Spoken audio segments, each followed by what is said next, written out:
नमस्कार, आपका स्वागत है एफबी न्यूज दिल्ली चैनल पे और मैं हूं आपके साथ नसीम अब्बासी। फिर बड़ी खबर गाजियाबाद के लोनी से आपके सामने। बात करते हैं रेल मंत्री के आश्वासन के बाद बंद फाटक को लेकर पुरानी समस्याओं का लोनी विधायक नंदकिशोर गुर्जर ने अधिकारियों संग बैठक कर निकारा निष्ठन। जल्द ही लोनी विधायक नंदकिशोर गुर्जर द्वारा चुनाव में किए गए अपने वादों को फिर से पूरा करने का काम किया जा रहा है। लगातार जनता की मांग पर बंद फाटक को मुद्दों को लेकर अधिकारियों व मंत्रियों संग बैठक करने के बाद अब जल्द ही खुलेगा लोनी का बंद फाटक। वही तैयार हुआ ब्लूप्रिंट। देखिए अधिकारी संग बैठक के बाद क्या बोले क्षेत्रीय विधायक नंदकिशोर गुर्जर। खास रिपोर्ट।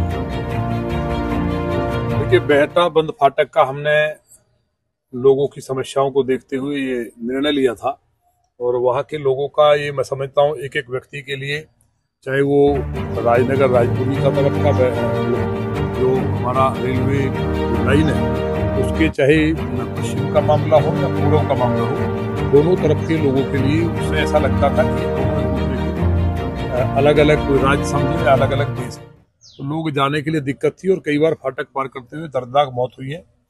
और ये ज्वलंत समस्या है, लोगों को कम से कम इसमें समय तो बचेगा और इससे यहाँ डेवलपमेंट भी होगा।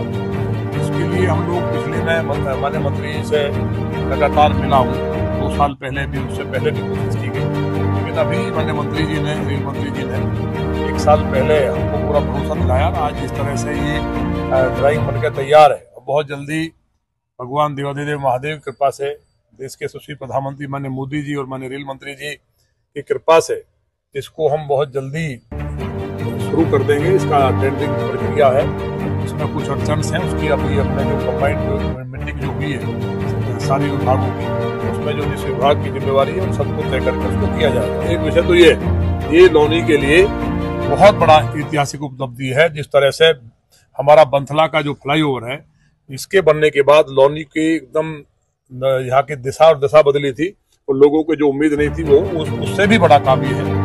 और जो दूसरा दिल्ली सहारनपुर रोड का काम है वो भी रात से हमने शुरू कराया है। हालांकि अभी कुछ अड़चन है जो माननीय सुप्रीम कोर्ट का है, लेकिन गड्ढे भरने का काम थोड़ा हुआ है, जिसको भी हम जल्दी ठीक करेंगे। इसके अलावा जहाँ जमीनें कब्जा है या दूसरे इशूज हैं उनको लेकर के हमने बात की है।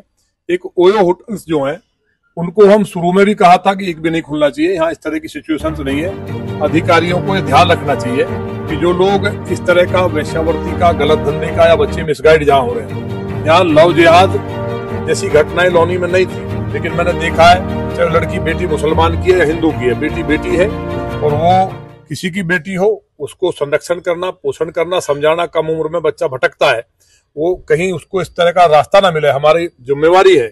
तो यहाँ जब आप उसी जगह के रहने वाले हैं, उसको कानून में भी नहीं है कि वहाँ स्टे कर ले, तो आईडी भी फर्जी बना करके जो धंधा गोरख धंधा चल रहा है, इस पर पूरी तरह से हमने अधिकारियों को कहा है कि इसको रोकने का काम करें।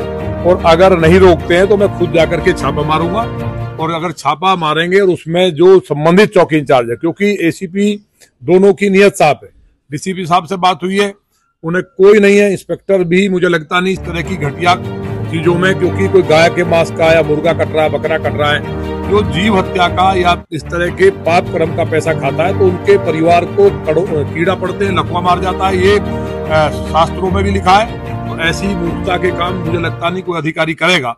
आदमी को 2 रोटी खानी है और उसके लिए अगर वो पाप कर रहा है, जीव हत्या करा रहा है, या इस तरह के जो लोनी को जो इस तरह के होटल्स हैं, इसको अनुमति किसी कीमत पे नहीं है, बंद कर दिए थे टोटल। मुझे कहीं सूचना ये आज ललित शर्मा जी ने बताया कि अभी भी 2-4 जगह खुले हुए हैं। हालांकि टोटल पुलिस ने, प्रशासन ने मिलकर के, एसडीएम लोनी और उनकी टीम ने भी, और वो अपना नगर पालिका और जो हमारा जीडीए का जो टीम थी, जो संयुक्त टीम बनी थी, और पुलिस ने एक शानदार काम करते हुए बंद किया था। मुझे उम्मीद है कि एक भी इस तरह का होटल्स दिखाई नहीं देगा। और जो बंद फाटक है पुणे में, पूरे लोनी वासियों को बहुत जल्दी, मेरा एक सपना है कि पूरा होगा। आप सबको, लोनी वासियों को, आज इस बैठक में काफी चीजें तय हुई हैं, सबको बहुत बधाई।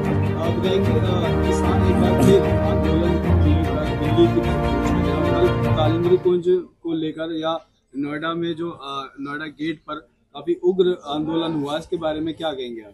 देखिए, किसानों के जो मसले हैं उनको बैठ करके सुलझाना चाहिए। माननीय मोदी जी किसानों के लिए दिन रात काम कर रहे हैं। पहली सरकार है जहाँ किसान सम्मान निधि दी गई, किसानों के लिए ऐतिहासिक काम हुए हैं। सॉइल हेल्थ कार्ड से लेकर के उनके जितने भी लोन को माफ करने के विषय हों, तमाम किसानों के लिए, चाहे उनका जो MSP का मसला हो, गन्ने का पेमेंट हो, तो अगर मसला कोई लैंड को लेकर के है, मुझे उम्मीद है मेरे यहाँ मंडौला का भी अब सत्र चलेगा और वहाँ का भी मामला सुलझ जाएगा। किसानों को धैर्य रखना चाहिए, सरकार किसानों को।